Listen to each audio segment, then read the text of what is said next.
नमस्कार दोस्तों, मैं सीए उमेश शर्मा आज डिस्कस करने वाला हूँ हाई कोर्ट ऑफ मद्रास का बहुत इम्पोर्टेंट जजमेंट। ये है डी वाई बिथेल एंटरप्राइजेस का। और इसके अंदर जो इशू डिस्कस हो रहा है वो बहुत इम्पोर्टेंट है। वो ये है कि जो आईटीसी है सेक्शन 16 का सीजीएसटी एक्ट का, can it be disallowed and recovered from recipient without recovering first from supplier if the supplier fails to pay tax to government। तो दोस्तों, ये एक बहुत इंपॉर्टेंट डिस्कशन हम करने वाले हैं आज, क्योंकि ये जजमेंट जो है हमको राहत देने वाला है कि जो परचेसर रहता है, जो रेसिपिएंट रहता है, उसका आईटीसी डायरेक्टली डिसअलाउ कर देना ये एक ऑप्शन है, या पहले सप्लायर से रिकवरी के सारे प्रोसीडिंग्स कर ले और उससे रिकवर नहीं हुआ तो ही फिर बाद में बायर से वो आईटीसी रिवर्स करके रिकवर करे। तो कौन सा ऑप्शन है गवर्नमेंट अथॉरिटीज के पास? तो चलो देखते हैं क्या डिस्कशन है इस जजमेंट के अंदर। और हाल ही 24 फरवरी 2021 को ये जजमेंट आया है। तो पिटिशनर यानी purchaser has purchase goods from one Charlie's and his wife Shanti.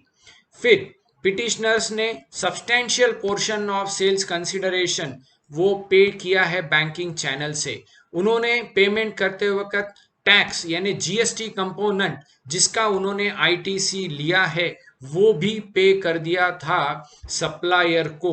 फिर बाद में जब इंस्पेक्शन हुआ किसका, वो जो सप्लायर है चार्लीज एंड कंपनीज का, उसके वाइफ का, तो वहां पर ध्यान में आया कि उन्होंने गवर्नमेंट को टैक्स नहीं पे किया है। और फिर बायर के पास में नेसेसरी एक्शन हुई डिपार्टमेंट के तरफ से। तो पिटिशनर ने, बायर ने ये सबमिट किया है कि हमने तो सारा पैसा भर दिया, हमने तो चार्ल्स और उसके वाइफ को टैक्सेस का भी पैसा दे दिया है, तो फिर हमारे ऊपर कैसे इंक्वायरी? आपने उनके ऊपर क्या इंक्वायरी की है?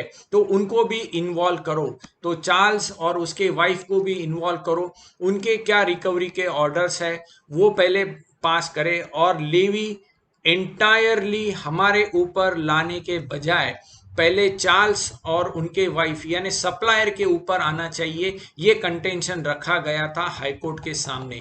तो दोस्तों, हाईकोर्ट ने क्या जजमेंट दिया? तो ये यहां पर उन्होंने बताया कि the tax has not reach to the government kitty. तो ये जो लाइबिलिटी है जीएसटी डिपार्टमेंट मे हैव, तो यहां पर शल वर्ड नहीं है, may have eventually born by one party either the supplier और द बायर। यानी पहले तो सप्लायर से वसूल होना चाहिए, फिर आप बायर को हाथ लगाइए। In the case on hand, यानी ये जो केस सामने आई है उसके अंदर respondent does not appear to have taken any necessary action against this seller. यानी ये सेलर के अगेंस्ट कोई एक्शन ली नहीं गई है, ऐसा ये केस इन हैंड के ऊपर दिखता है। When it comes out that the seller has collected tax, यानी चार्ल्स और उसकी वाइफ शांति, इन्होंने परचेसर से टैक्स कलेक्ट किया है, पैसा कलेक्ट किया है, पर ये रेमिट नहीं किया है गवर्नमेंट डिपार्टमेंट को, तो ये उनके ऊपर पहला सीरियस और स्ट्रिक्ट एक्शन लेना चाहिए था। That apart the inquiry in the question, the Charles and his wife ought to have been examined, they should have been confronted। यानी ये जो बायर है उन्होंने ये कहा कि पहले सप्लायर के ऊपर कन्फंट्रेशन, उनकी इंक्वायरी होना जरूरी है, उसका क्रॉस एग्जामिनेशन होना जरूरी है। बिकॉज द रिस्पोंडेंट यानी जो डिपार्टमेंट है उन्होंने ये स्टैंड लिया है कि गुड्स रिसीव नहीं हुए और ये जो आईटीसी है वो आपको नहीं मिलेगा क्योंकि सप्लायर ने टैक्सेस पे नहीं किया है। तो रिस्पोंडेंट ये कह रहा है, डिपार्टमेंट ये कह रहा है कि there is no movement of goods. तो ये जो एग्जामिनेशन है Charles and in his wife का, तो ये तो और भी नेसेसरी हो जाता है क्योंकि मूवमेंट ऑफ गुड्स भी नहीं है। तो फिर आपने सप्लायर को क्यों नहीं वेरीफाई किया या उनसे क्यों नहीं इंक्वायरी नेसेशिएट की? तो फिर पिटिशनर्स जो बायर्स है उन्होंने इंसिस्ट किया कि ये हमारे को समझ में नहीं आ रहा है कि हमने जब बोला कि ये जो सप्लायर है उनका प्रेजेंस, चार्लीज और उसका वाइफ का, उनकी इंक्वायरी का ये हमारे सामने प्रेजेंट करे, उनके ऊपर क्या रिकवरी एक्शन ली गई है। तो कोर्ट ने ये कहा कि the impugned order suffer from certain fundamental flaws. और वो क्या फ्लॉज है? The imputed orders are squashed and matters are remitted back to the file of respondent, यानी डिपार्टमेंट को ये ऑर्डर वापस भेज दी गई और उनसे ये कहा गया कि up to the stage of reception of reply from the petitioner herein will hold good. Enquiry will alone have to be held fresh, and the said inquiry, Charles and his wife will have to be examined as witness. Parallelly, the respondent will also initiate inquiry against Charles and his wife, Shanti petitioner, यानी petition is allowed. तो ये बहुत important judgement है क्योंकि हमारे पास में कई ऐसे केसेस है जहां पर बायर के ऊपर आईटीसी रिवर्सल करके फोर्सफुली उनसे टैक्स कलेक्ट किया जाता है। तो यहां पर एक पुरानी केस लॉ भी आई थी जो विजयाना एजेंसीज की केस लॉ है, जो वैट की केस लॉ है, वो भी यहाँ पर रेफर हुआ था। और यहाँ पर जजमेंट देख के ऑनरेबल GR स्वामीनाथन सर ने क्या कहा तो वो भी हम थोड़ा देख लेंगे। तो ये कुल 17 बायर्स थे जिन्होंने ये चार्लीज एंड कंपनी से इनसे परचेस किए थे रबर शीट्स, और जब इनको सब्सटैंशियल पोर्शन भी दे दिया था, इनको कंसिडरेशन पे कर दिया था, बैंकिंग चैनल से दे दिया था। और ये जो चार्लीज और उसकी वाइफ है ये भी रजिस्टर्ड डीलर है और वो भी वेरी सेम असेसमेंट सर्कल। तो दोस्तों ये बड़ी अजीब और बड़ी खास केस बनी है कि एक ही ऑफिसर के पास में बायर है और एक ही ऑफिसर के पास में सेलर है, और बायर को पकड़ के टैक्स रिकवरी कर रहे हैं और सेलर को छोड़ दे रहे हैं। तो ये बड़ी कमाल की चीज यहां पर थी जो कोर्ट के नजर में आई। Then based on the return file of the seller the petitioner has avail the ITC। और बाद में जब इंस्पेक्शन में ये ध्यान में आया डिपार्टमेंट को कि टैक्सेस गवर्नमेंट को पे नहीं हुए, फिर ये होने के बाद में वो पिटिशनर्स यानी बायर के पास गए, उनके रिप्लाईज लिए, तो उनका स्टैंड ये था कि हमने तो सारा पैसा चार्लीज एंड कंपनी को दे दिया है, उनके वाइफ को दे दिया है। अनफॉर्चुनेटली उनके ऊपर कोई रिकवरी की एक्शन की नहीं गई है और उनके जो ऑर्डर पास की गई है उसके अंदर पूरी एंटायर लायबिलिटी बायर के ऊपर डाल दी है। तो ये चैलेंज किया गया था इस कोर्ट के अंदर।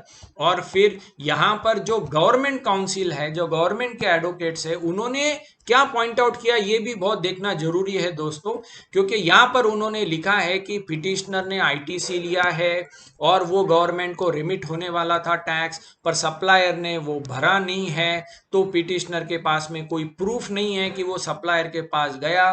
तो डिपार्टमेंट ने जो इंक्वायरी की है वो सही है और वो बायर से रिकवर होना चाहिए, क्योंकि respondent can not be faulted for ITC reversal and it can be reverse and ITC can be reverse and amount can be collected from the petitioner। तो ये जो पुराना वैट का जजमेंट था वो भी यहाँ पर रेफर हुआ।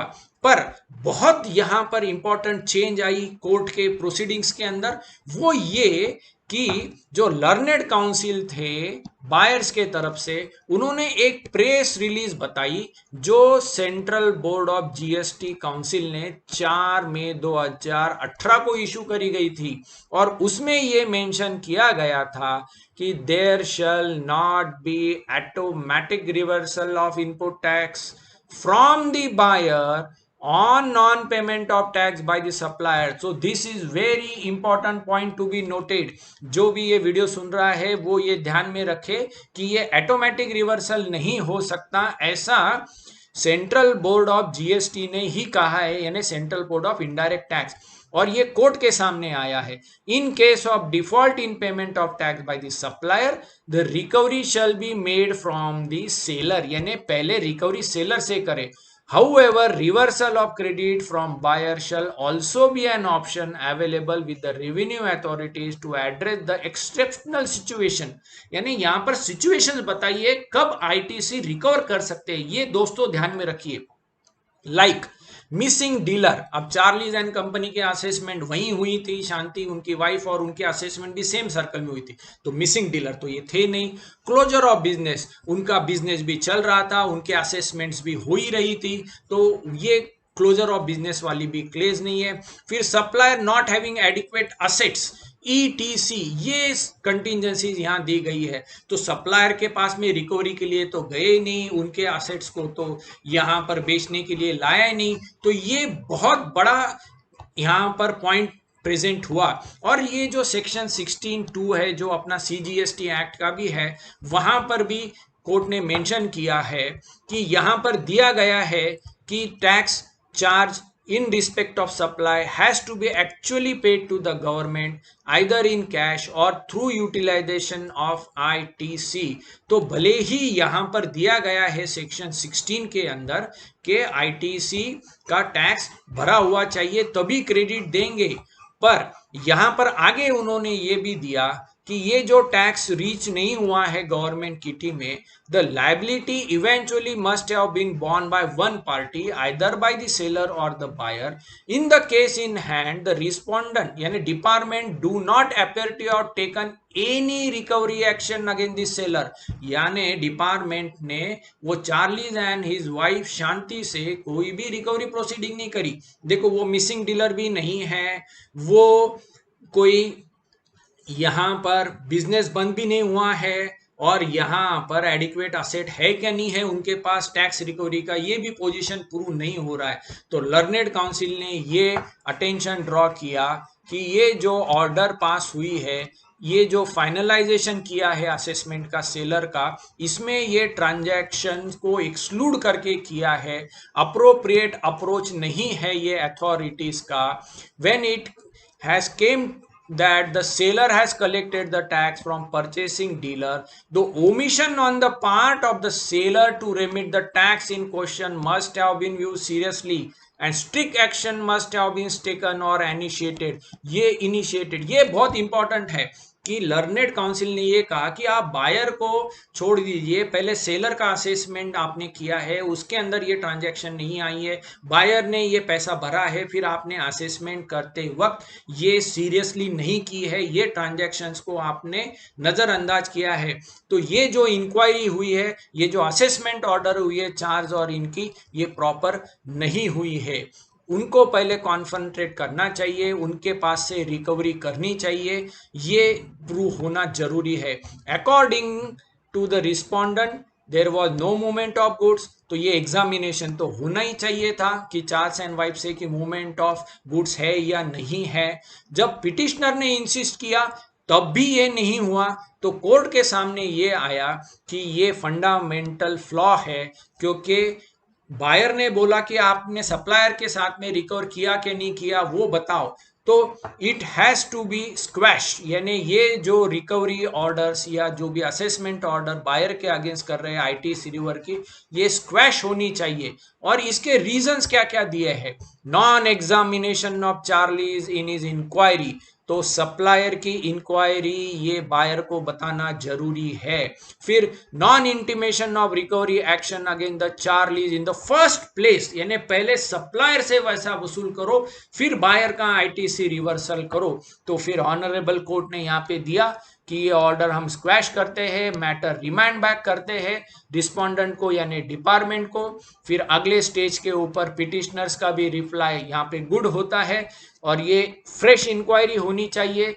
चार्लीज एंड शांति जो कंपनी है, जो सेलर है, उनको भी यहाँ पर विटनेस में आना चाहिए और रिकवरी उनसे पहले होनी चाहिए, और ये स्क्वैश करके उन्होंने आगे इसको भेज दिया। तो दोस्तों इसमें से हमने क्या लेना चाहिए, पहले कि सेक्शन 16 के हिसाब से सेलर से पहले टैक्स कलेक्ट करे, उनके साथ में आपने क्या रिकवरी एक्शंस किए हैं वो देखे, और उसका प्रूफ मिलने के बाद फिर बायर के पास में आए और फिर बायर का आईटीसी रिवर्सल आएगा।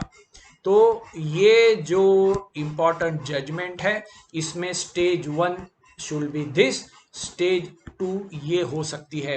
तो बहुत इंपॉर्टेंट जजमेंट हमको मिला है और इससे कई आगे लीगल बेस बनेंगे, फाइटिंग के लिए बेस बनेंगे। सिर्फ एक्सेप्शनल केसेस जो है, जहां पर supplier is missing, business is close, there is no adequate asset seller की, तभी ये बायर का आईटीसी रिवर्सल होगा। तो ये एक अच्छा जजमेंट है, इसको सब लोग पढ़ाई करें, अपने फैक्ट्स एंड फिगर्स देखें और फिर इसका यूज करें। Thank you.